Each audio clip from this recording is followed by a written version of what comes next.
kedatangan teman-teman kita dari jurusan Sejarah Peradaban Islam UIN STS Jambi. Halo semua. Halo. Baik, hari ini kami akan diskusi tentang sejarah Islam di Thailand. Betul guys? Betul. Jadi sebelum kita membahas jauh nih tentang Muslim di Thailand, saya ingin tahu tentang negara Thailand itu seperti apa sih penduduknya, wilayahnya. Boleh jelaskan sedikit tentang Thailand kepada saudari Putri? Boleh. Baiklah, saya akan menjelaskan sekilas tentang itu negara Thailand yang saya ketahui ya, sekilas. Jadi negara Thailand itu adalah sebuah negara yang terletak di Asia Tenggara, yang mana di bagian utara itu berbatas dengan Myanmar dan Laos. Kemudian di bagian selatan berbatasan dengan Malaysia, dan di bagian timur berbatasan dengan Laos dan Kamboja. Nah, di negara Thailand itu dia mengambil bentuk monarki konstitusional dengan sistem demokrasi parlementer, di mana kekuasaan dan wewenang raja bersifat terbatas. Urusan pemerintahan negara dijalankan oleh Perdana Menteri. Nah, di Thailand itu kebudayaannya dipengaruhi oleh Tiongkok dan India. Populasi Thailand didominasi etnis Thai dan Lao. Selain itu, terdapat komunitas besar etnis Tionghoa yang secara historis memegang peranan yang besar terhadap Thailand pada bidang ekonomi. Sekitar 95% penduduk Thailand adalah pemeluk agama Buddha aliran Theravada. Ada minoritas pemeluk agama Islam, Kristen, dan Hindu. Bahasa Thailand adalah bahasa nasional Thailand, dan ada juga bahasa Melayu serta bahasa Inggris yang diajarkan. Nah, mata uang Thailand adalah baht. Cuman itu sih sekilas yang saya tahu. Oke, setelah kita tahu tentang Thailand, di sana kan ada penduduknya, ada wilayahnya. Jadi pasti di dalam suatu negara ada dinamika dong, ada dinamika penduduk ya kan. Tolong jelaskan dinamika penduduk Muslim di Thailand kepada saudari Aristi, silakan.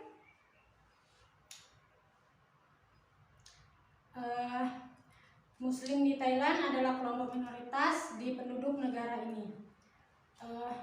Dan Muslim hanya berjumlah 3.930 orang dari seluruh jumlah penduduk. Dan sementara mayoritas penduduknya menganut agama Buddha. Dan yaitu sekitar 80%. Mayoritas Muslim sekitar 1,5 juta jiwa atau 80% dari total penduduk. Khususnya di Patani, Yala, dan Narathiwat. Dan ada 3 provinsi yang sangat mewarnai dinamika di Thailand Selatan. Tradisi Muslim di wilayah ini mengakar sejak kerajaan Sriwijaya yang menguasai wilayah Asia Tenggara, termasuk Thailand Selatan. Dan Thailand Selatan terdiri dari 5 provinsi, yaitu Provinsi Patani, Yala, Narathiwat, Satun, dan Songkhla. Dengan total penduduknya sekitar kurang lebih 6 miliar, dan mayoritas penduduk Muslim terdapat di 4 provinsi, yaitu Provinsi Patani, Yala, Narathiwat, dan Sunan.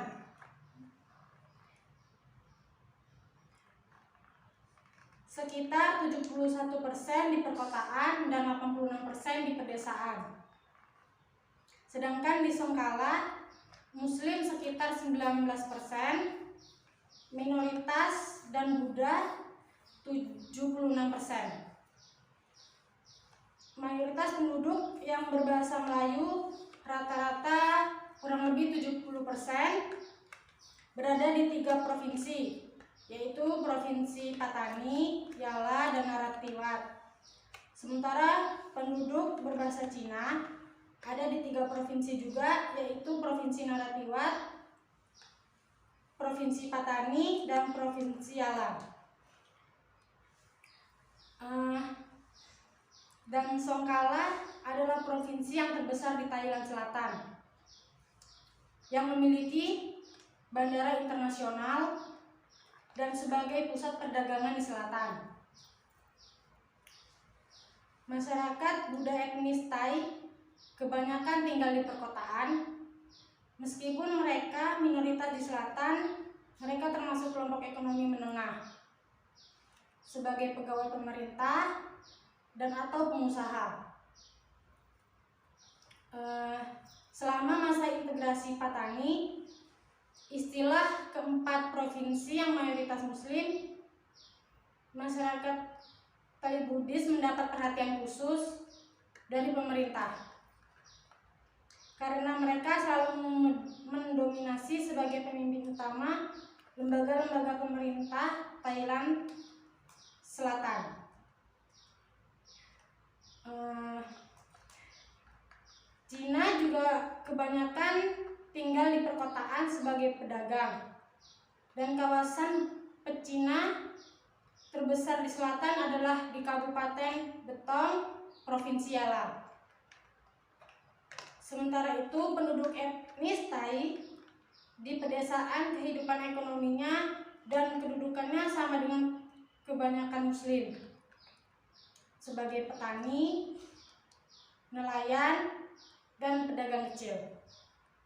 Mungkin itu doang yang bisa saya sampaikan. Oke, baik. Jadi menurut yang saya tanggap itu penduduk di Thailand itu Islamnya berpencar-pencar, tidak di satu daerah. Jadi satu daerah itu ada yang Islamnya minoritas, ada yang mayoritas, itu tuh saudara Aristi. Oke, baiklah. Jadi kita ke intinya nih. Di Thailand itu katanya Muslimnya itu minoritas, bukan mayoritas. Mayoritasnya adalah yaitu Buddhis. Jadi tolong jelaskan kepada saya, Saudari Sariah, minoritas Muslim di Thailand. Ya, di sini saya akan sedikit menjelaskan minoritas Muslim di Thailand. Minoritas Muslim di Muang Thai tinggal di 4 provinsi.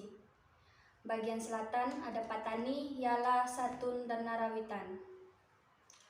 Juga termasuk sebagai dari Provinsi Suangla. Seluruh provinsi ini dulunya termasuk wilayah Kesultanan Patani. Dengan berdirinya Kesultanan Patani, wilayah ini kemudian tidak hanya meneguhkan diri sebagai pusat kekuasaan politik. Namun demikian, di sisi lain, tradisi dan peradaban Hindu-Buddha cenderung menguat setelah Kesultanan Patani mengalami masa kemunduran, hingga institusi politik kesultanan tersebut benar-benar jatuh ke kekuasaan Thai Buddha pada abad ke-18. Institusi sosial politik kesultanan setidaknya telah berupaya menumpang proses islamisasi dalam kehidupan sehari-hari. Namun usaha lebih lanjut untuk mempertajam akar islamisasi masyarakat ini terhadap oleh instabilasi politik kesultanan. Berikutnya, Patani di samping mengalami konflik internal juga harus berhadapan dengan gencarnya upaya kerajaan Thai Buddha. Dengan gencarnya upaya kerajaan Thai Buddha di Chai Phraya, kemudian menjadi Bangkok,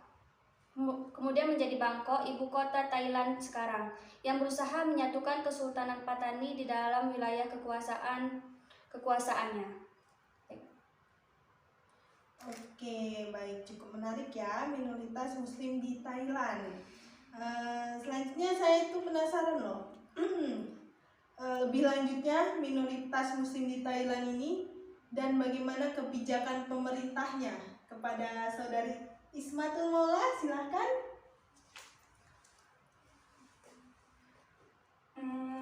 Di sini saya akan akan menjelaskan sedikit tentang minoritas Muslim Thailand dan kebijakan pemerintahnya. Kalau secara kultural, baik agama, bahasa, dan budayanya, minoritas Muslim Muang Thai itu kan tadi udah dijelaskan tinggal di Thailand Selatan, dan di sana itu lebih masyarakatnya itu berasal dari bangsa Melayu, karena negara-negara di sana itu banyak yang berbatasan dengan negara-negara Melayu, Malaysia. Kalau secara politik mereka bagian dari bangsa Muang Thai. Namun sebenarnya Muslim Thailand itu sendiri lebih memilih untuk bergabung dengan Malaysia. Di bawah pemerintahan bangsa Muang Thai yang mayoritas tuh menganut agama Buddha. Jadi mereka itu merasa diperlakukan tidak adil, bahkan kayak terisolasi gitu dari birokrasi negara, karena yaitu tadi karena berbeda agama, berbeda budaya, berbeda bahasa. Hal ini bisa kita lihat dari beberapa hal. Contohnya kayak siaran televisi lokal maupun stasiun radio. Mereka banyak menggunakan bahasa Thai, sedangkan untuk bangsa Muslim Thailand itu masyarakatnya kurang bisa berbahasa Thai. Dia banyak dari berbahasa Melayu. Jadi dari siaran televisi dan stasiun radio tadi dapat dilihat banyak menggunakan huruf Thai, bahasa Thai. Jadi mereka tidak mengerti apa yang disiarkan di dalam televisi tersebut. Selain dari televisi, juga surat kabar yang dicetak banyak menggunakan huruf dan bahasa Thai. Dan perasaan terasing mereka itu semakin kuat ketika kaum bangsawan Patani dicopot jabatannya dari semua kekuasaannya. Mungkin hanya itu. Oke, baik. Jadi saya pernah baca nih sebuah artikel ya tentang problema minoritas Muslim di Thailand. Oke, jadi tuh di minoritas Muslim Thailand ini terjadi problema terjadi pada tahun 1906. Dengan perjanjian Inggris, Siam secara resmi mengambil alih negara-negara di Melayu Utara, Patani, Narathiwat, Songkhla, Satun, dan Yala, yang kemudian menjadi provinsi di Thailand. Sementara negara di Melayu Utara yang lain seperti Kedah, Kelantan, Perlis, dan Terengganu oleh Inggris dimasukkan sebagai bagian dari Malaysia. Jadi sejak penyatuan kelima negara ini di wilayah Melayu Utara ke dalam bagian dari Thailand terjadi benturan. Benturan apa? Yaitu benturan budaya antara Muslim Melayu dan Buddhis Thailand. Nah, dari sinilah terjadi problema minoritas Muslim di Thailand. Selain itu, minoritas Muslim yang hidup di Thailand menghadapi masalah, yaitu masalahnya sama dengan bangsa Moro di Filipina. Problem yang dihadapi kaum Muslim Thailand dan Filipina adalah problem kelompok minoritas yang harus hidup berdampingan secara damai dengan non-Muslim dalam negara yang sama.